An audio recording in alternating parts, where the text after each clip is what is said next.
I hope you untangle your tongue during the course of this afternoon. Igama lam ndinguSifiso Skenjana, usibakhulu soChenge esiDweka Madonela, umabonela empunzini noma gaduzela, wabonela empunzini ugaduza wathi gadu. This is how we greet, this is how we introduce ourselves. And of course it says that I stand as one, but I come as 10,000. And so hopefully the insights that we share today is the insights of 10,000 as we go through the conversation this afternoon. So certainly I think the conversation today is about the economy in Geshido, but I think it always makes sense to start and say, what's going on in the news? And I think it becomes an important one just to get us thinking about some of the things that I'm going to recommend at the end of our discussion this afternoon. Of course, there's that article there that's saying Wall Street feels like, in essence, South Africa's market is mispriced, in essence, overvalued at this point in time, based on that, in essence, that the market's not reading poor fundamentals or the fundamentals as poor as they are. Quite interesting, that one, because, again, I'm going to get to a couple of the other things. Of course, the Trump has been a big issue or contentious conversation for a good 6 months this year. And then you really, I think, the GNU is continuing to be a big talking point in terms of how we think about our economy. And I mean, just looking at that headline, right, and saying budget support on the one hand will only approve it when a political outcome happens on the other side. Really, I think, giving you a sense of the state of the economy as it is. And really, I think, the state of the middle class, and that we've really got a buckling economy at this point in time. And then there was, a bit of a hurrah last night that the JSE has hit a very psychological, 100,000 index points. And really, I think, a sense of euphoria in the market that, of course, if you've got your monies invested, really, I think we hit a big psychological barrier from an equities point of view. But if you look beneath the hood, which are the big companies? You've got Naspers, Prosus, you've got Richmond, and they already take up a big chunk. In fact, when you look at what's happening with the other companies,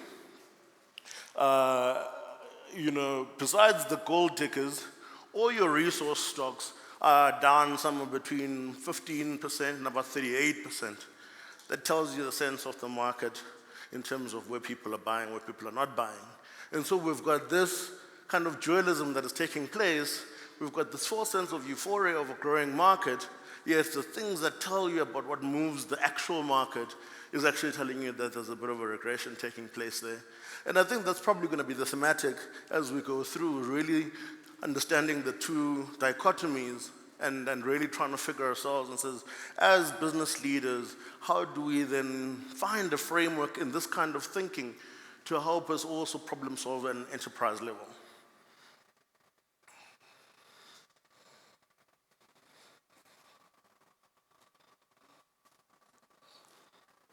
Oops, how do I go back? There we go. So I think I'm going to go through quite quickly in terms of the global economy, because I think we all know the kind of what the issues that have been. But I think I've left it here also in text so that when they do share the slides, you've got something usable as well when you maybe want to use it or just go through it from another point of view. I think one big issue that's come out of the US, and this is going to be an important one because it has implications for our monetary policy as well, is in essence really Trump coming out and calling Powell a major loser. Again, you're coming in and he's putting pressure on the Federal Reserve Bank, and in essence saying that he may take a position to threaten, I think, their position on the market. Trade policy has been a big one, and I think the conversation, is an ongoing one. And then, of course, this is a big one, drill, baby, drill, because I think it kicked off, and that was, in essence, Trump saying that we're not going to participate in the 1.5% Paris Agreement anymore. We're going to drill and we're going to reshore, in fact, our economy. And when you do look at what has reshored in America, funny enough, it's got nothing to do with resources. It's got everything to do with semiconductors. And so that's a big thing that's going to continue being an interesting one to follow, insofar as it means for kind of the global commodity space, but that's got implications, of course, for oil pricing and. And then there's this thing called the dollar smile, and simply talks about that the market or investors run to the dollar when the market's tough. When it's risk on, they come down to emerging markets, and then when the US is growing, they go back to the US, and then you get this proverbial smile. What's interesting now is that you're not getting a dollar smile anymore, you're getting a dollar smirk. And so the market is not waiting for the dip, or rather a more pronounced dip towards risk on again to the emerging markets.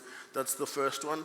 The second thing is telling you that the market is no longer trusting the US. And we've seen them cook their numbers a little bit from an unemployment point of view as well, and so, as well as a GDP growth. And I think the market is starting to recognize that. Now, of course, there's been big conversation about what happens when there's a tectonic shift in the dollar not being the reserve currency, and I think that's going to be a very big one to look out for.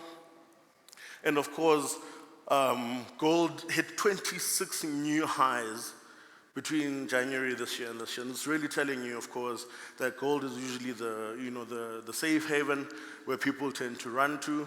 And so certainly I think it's been, I guess, really coming through in that price of gold.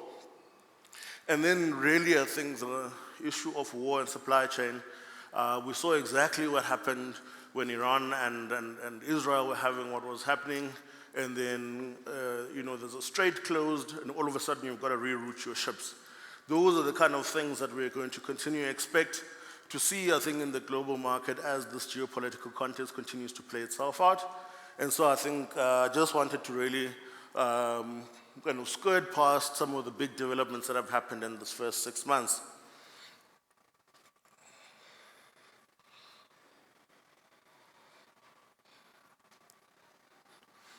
And then,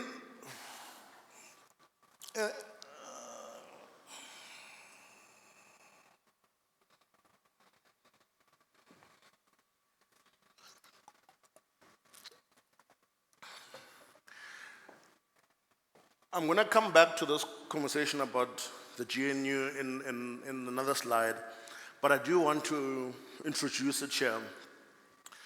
There's a concept called circulatory capital in the way in which we study economics. In essence, it talks about how money moves from money, actual money, commodities, etc. And they were trying to understand this boogeyman who's called the market, and why do we have shifts that happen and we use this boogeyman to scare the markets are going to respond this way when anything is happening politically. So the couple of guys who looked at Brazil and South Africa actually is trying to understand this idea around circulatory capital and democracy.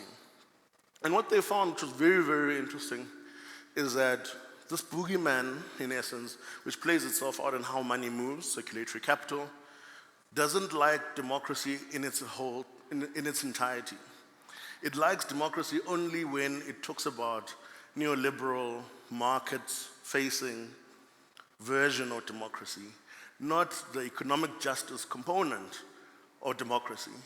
And so as soon as you come out and you want to talk about social investment programs, then the market doesn't like that, right? But at the same time, they say, no, we like democracy. And so you've got this schizophrenia, in essence, where we say, no, we want democracy, but we don't want everything that comes with democracy. And so when we read the market in the proverbial sense, we must know that that is a pretty unfair bastard, right? He doesn't want people to grow, those who aren't growing anymore. He wants those who have capital for their capital to be preserved. And so once we understand, I think, that complexity, we start to understand this boogeyman very differently. And then, of course, we had this issue around budget 1, budget 2, and 3. And I was doing some analysis, and in essence, I was just looking at, because one of the things that's been bugging me is that we talk about budget appropriation, but there's no one has a conversation about how do I know when I've got limited resources how to separate 1 rand between a hospital and a school. Both are important, and the only way to get there is have an impact factor, right? Or an impact quotient. And so to understand that in this environment, a school will be more impactful, and therefore we need to appropriate X amount towards that. And so we haven't really taken that, and this is some of the conversation we've been having with National Treasury around how do we put an impact lens over and above our budget appropriation process, so that at least, even though you've got limited resources, you can figure out, in essence, how to best appropriate those. And so certainly I think there's some of the analysis, we're starting to look at what levels and layers of appropriation of the budget, in fact, start to give certain level of impetus to certain variables of interest. Poverty, for example. And I looked, and I can share that when it comes out, but I think quite really interesting details starting to see the elements of poverty that are impacted by budget appropriation and those that aren't. AGOA is still an ongoing conversation. And then, of course, economic planning crisis, and I've said there's a really interesting case study if you're curious about what South Africa can learn from other countries, and that's Vietnam. Vietnam 1975 was a poor economy in the definition by the World Bank. They kicked off a 5-year program called Doi Moi. Didn't work. They reviewed parts of the program. They kicked it again from 1980 to 1985. And you started to see really strong impetus around, and their focus was around, in essence, building a capable state. And between 1985 and 1991, you saw the export intensity from Vietnam, and today Vietnam is bigger than South Africa by GDP.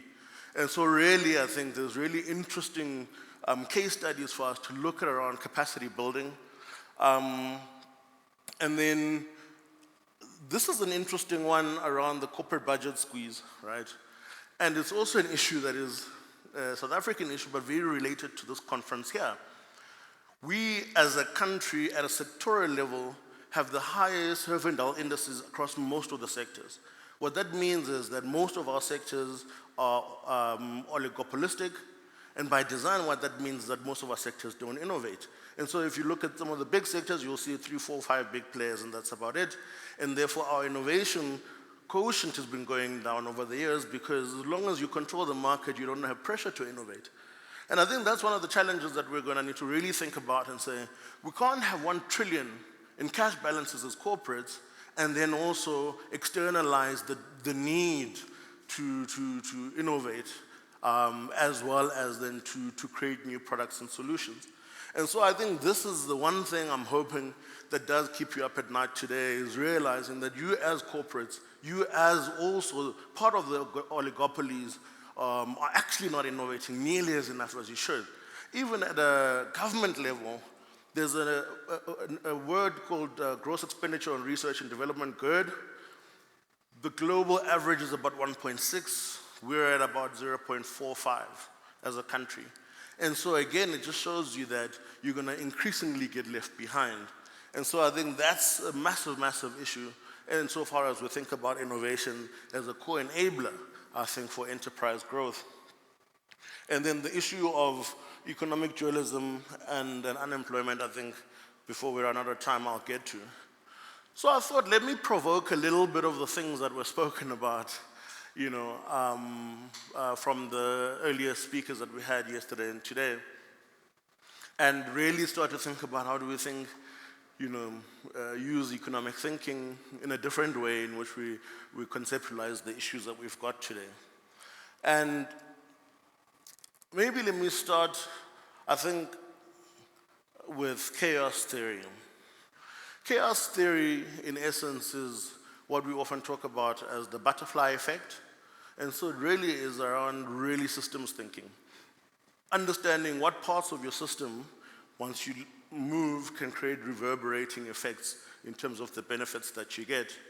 And so really, I think, when we were listening to the conversation about AI frontiers, looking at the difference between what's happened with Shein and Zara, it's really starting to ask the questions about when they looked at the entire system, where did they find the nub that then can create this reverberating effect in terms of them having wastage percentage, I think about 2%, etc., and the access to real-time insights as you are currently, going through your content.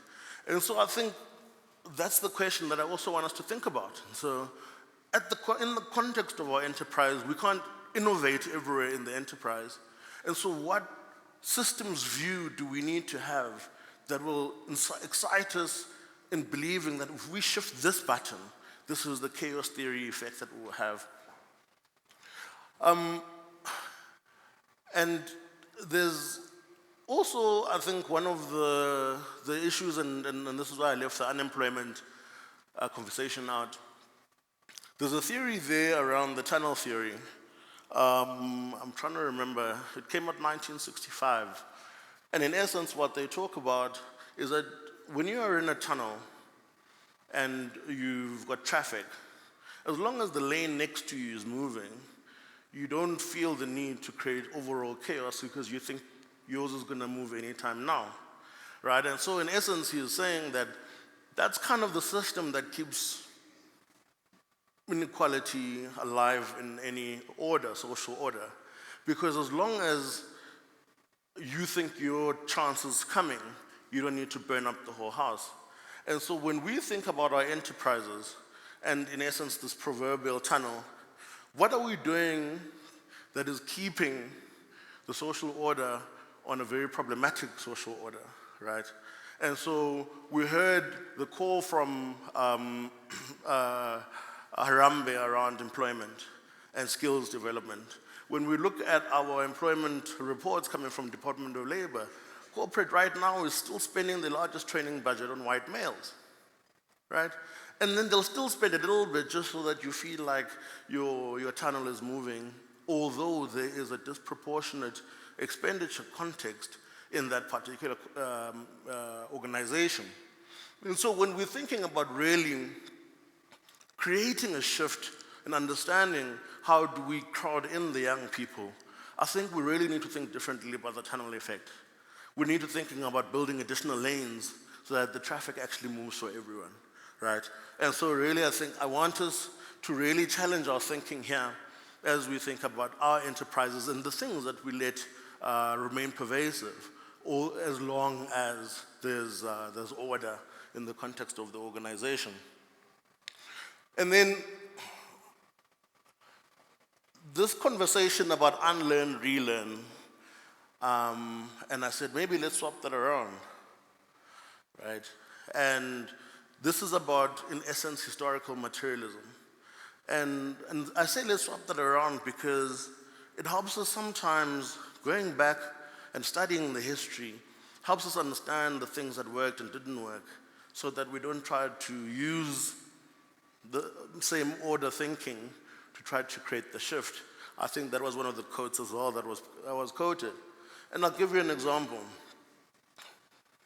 Rewind back to 1994, there was RDP, which was an economic policy, and all it was designed, or its main impetus was bring services to the people. But RDP was expensive, and this is what's happening today. Everyone's saying, yeah, social expenditure is expensive, it's expensive, we're gonna keep finding the money. And so that was the first issue, and they said, oh, let's do GEAR. But then GEAR, unfortunately, was done by 15 economists, including Trevor Manuel, etc., and you know economists are terrible.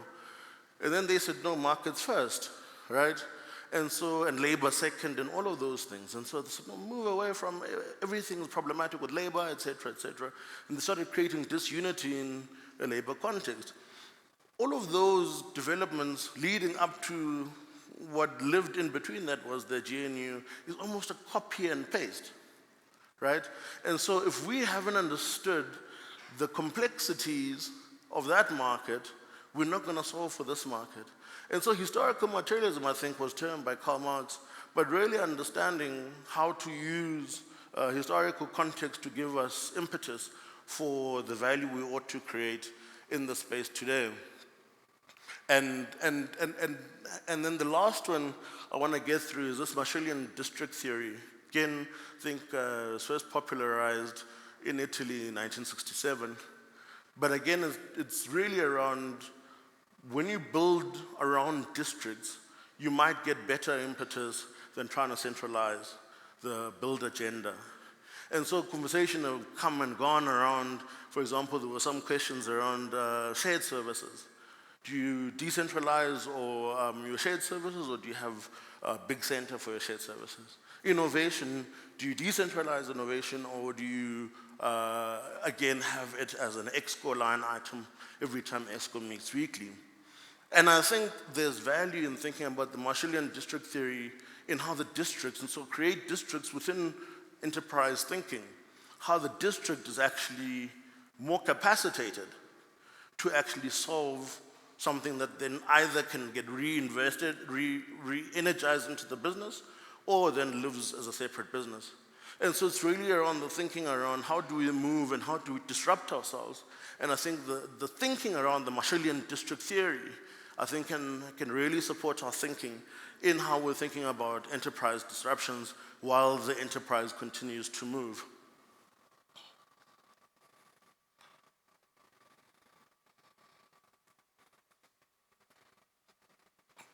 And so I went and I created on ChatGPT a prompt there just to see how it would come out, and said, please generate a hyper-realistic image of an enterprise getting shit done. Please ensure it shows enhanced agility, latest, safe, smart investors in modern technology, and it recognizes greatest asset, the human being doing the work. And of course, I think you can see that the more animated, the better it looks.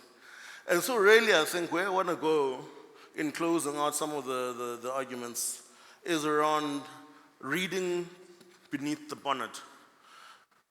We've heard about the conversation around using enterprise insights to be able to solve for consumers, but I don't think we care enough about business intelligence, inward-looking business intelligence, to solve for our own frictions, to solve for our own innovation, things that slow us down.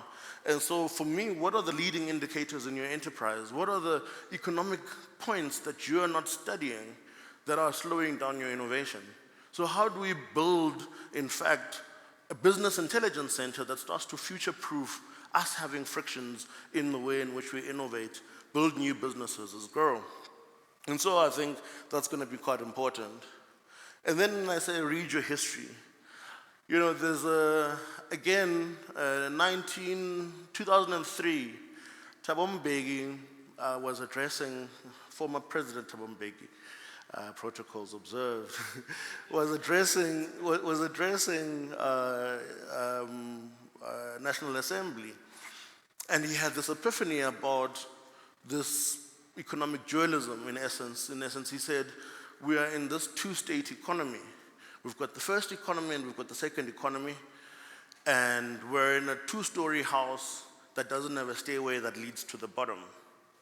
And so his view was that the first economy, which is kind of what we all are here, we, in essence, haven't created a trickle-down effect into the second economy. And I think it popularized this conversation about a first and a second economy in South Africa. And as I got into reading, then I started finding that there was actually literature in 1965 that spoke about economic dualism. And in fact, it's about in essence, the transfers of factors, right? It's labor and capital. And so the argument there is actually the counter-argument, is that you do have a first and a second economy, but the issue is that the first economy is a rent seeker in the second economy. To give you an example, so we sit here, we try to create solutions for a township economy. But who's going to run those things, right? Because you take the labor from the township to sit here with you, and then you say, why is the township not growing? Because you've taken a factor of productivity, right? And so in essence, the first economy, so this economic dualism is in fact that you've got one system here that takes from this system and asks the system, why are you not growing? And so in our enterprise, we've got limited resources. Heard about finance, sorry. We heard about, for example, when we need to think about value streams from a project point of view. And so which project is the first economy project in our businesses that's limiting the capacity for real and meaningful development of the second economy? So what's your first economy context in your enterprise? And how do we solve for that? So there is a staircase. So it's not a double-story house without a staircase. Because in fact, as soon as you move resources to the other, then you, in essence, create a vacuum in the other space. And so I think when we say read the history, is that don't get excited about the conversation, the exciting conversation that comes out of Exco. Oh, actually, we need to build a second business, but we don't understand that the second business is actually going to cannibalize a good portion of other portions of our businesses. So we really, I think, need to look at the cannibalization value that is happening at our enterprise and the impact factor. And this is why I said I'm going to come back to the impact from a budget point of view. How do we at an enterprise level create an impact quotient for our expenditure? Have we thought about that? Or is it only, how do we define impact? And I think that will then be the starting point. Maybe a number will be an ROI, but then there'll be other things that define impact, right? And so I think once we've got an impact view, an impact quotient understanding of our enterprise, I think we'll really be able to, but also grounded by understanding what have we previously done as an enterprise? Why did it work? What did not work? We only do client-based case studies. We don't do enterprise-based case studies. We let the consultants do that for us, right?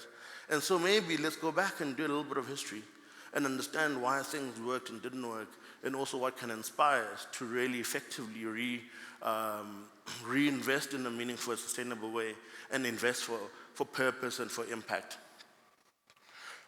And then, of course, this is the stuff you guys know around testing iteratively, right? Is that you'll hear a lot of the coders say, no, don't write a single line of code before you've sold the project. You don't allow yourself to evolve even in your thinking if only you wait for clients to buy and then you follow the demand side also. So there's got to be some impetus around, and these two are related. We've got to put money aside to die as a business. China has the 5-year rolling cycles of investments. And when they said this 5-year cycle focusing on agriculture, do you know that the default ratio on the fund that is associated with that is usually north of 90%? So they're saying, come get money and fail forward. But we know in 5 years we would have created bodies and bodies of knowledge around this particular thing. And so how do we create dead money? But it's not dead money, it's the money that will actually fertilize new ideas and new growth and new products and solutions in our business. And really, as I said, budget for impact, and then I said, get shit done. And so, of course, if we're saying get shit done, what am I getting done? And so I just want to say to you guys, this is a project we're launching. You guys are the first to see it. It's launching tomorrow. We're launching, this is a news website. It's a sustainability only, or the single source of sustainability news that you're going to find. And anything that you're looking from a sustainability point of view, from a CSI point of view, and your impact point of view, this is now where it's going to be housed. In essence, it's your mining weekly of sustainability. So what do we want? We want to partner with you. We want you guys to sponsor, we want you to advertise with us, and also come tell your stories. Come tell the real impact stories that you're doing, and the communities that you're impacting from some of the projects that you're doing, solving real client issues. And if you scan the QR code, you'll start to see some of the work that we're doing there. It's not live yet, but you'll be able to experience it live, and we're launching tomorrow. Thank you very much.